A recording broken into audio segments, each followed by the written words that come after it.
Я расскажу одну последнюю историю, внимательно слушайте. Был человек по имени Абу Мансур. Он был набожным человеком. Он всю жизнь поклонялся Аллаху Джалла ва Аля. И перед смертью он плачет. Дети окружили отца и говорят: папа, почему ты плачешь?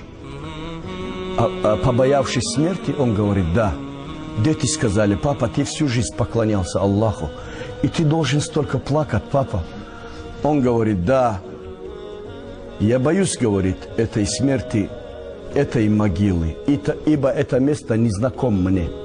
А кто-нибудь из нас был похоронен? Нам что же он не знаком, правильно? Так, теперь он говорит: ибо это место, говорит, с которым я еще не знаком. Умер Абу Мансур. Через 4 дня сын видит отца во сне. Сын говорит: папа, ты ушел от нас. Мы похоронили тебя. Мы потеряли тебя, папа. Ты расстался с нами, ты ушел от нас. Ушел к Аллаху Джалла ва Аля. И как Аллах тебя встретил, папа? Он говорит: дети мои, вы похоронили меня, я стал перед Аллахом. И Аллах спросил меня: о Абу Мансур, разве я не давал тебе достаточную жизнь? Уважаемые братья, кому 40 из нас, кому 50, кому 60, кому 70? Разве это недостаточная жизнь, чтобы мы одумались над тем, куда мы собираемся идти? Это достаточная жизнь. Абу Мансур, говорит, сказал: наам, я Рабби, да, о мой Господь, ты давал мне достаточную жизнь. Теперь, говорит, Аллах сказал: коли я тебе давал достаточную жизнь, с чем же ты ко мне пришел, о Абу Мансур? И я, говорит, сказал: я Рабби, 30 раз совершал хадж, побоявшись тебя. 30 раз пешком совершал хадж, побоявшись тебя. Аллаху Джалла ва Аля утвердительно сказал, говорит: я не принял ее. Если Аллаху Джалла ва Аля не примет от нас хадж, кто-нибудь может заставить его? Кто-нибудь может принудить его? Нет. Аллах, говорит, сказал: я не принял. Теперь, говорит, я сказал: я Рабби, я 40 лет воевал против римлян, защитив твою религию, я Раб. 40 лет, я Раб, я воевал на твоем пути. Неустанно воевал, я Раб. И Аллаху Джалла ва Аля, говорит, сказал: тоже не принят, о Абу Мансур. Ла иляха илляллах. Потом, говорит, я сказал: я Рабби, 60 лет ночами читал Коран, молился, а днем постился. 60 лет. Мало? Аллах, говорит, сказал: тоже не принят, о Абу Мансур. Я, говорит, сказал: я Рабби, жил бедная, зарабатывал руками и потом. Однако я умудрился из этих денег 40 тысяч золотых динаров раздавать бедным на твоем пути, о мой Господь.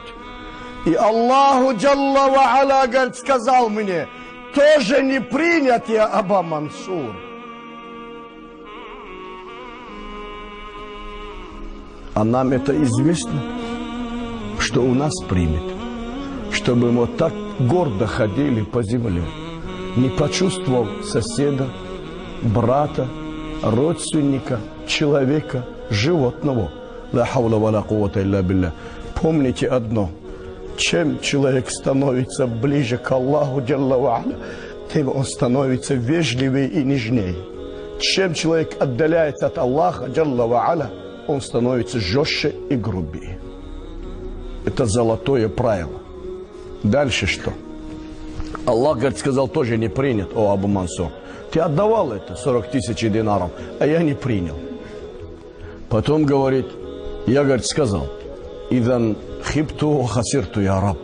Тогда, говорит, я потерпел неудачу, о мой Господь. Делай, что хочешь, и я твой раб, а ты мой хозяин. Я твой раб, а ты мой хозяин. Аллах потом, говорит, сказал: о Абу Мансур, помнишь, как однажды ночью Ты шел по улице в селе, где ты живешь. Ты наткнулся на булыжник, о Абу Мансур.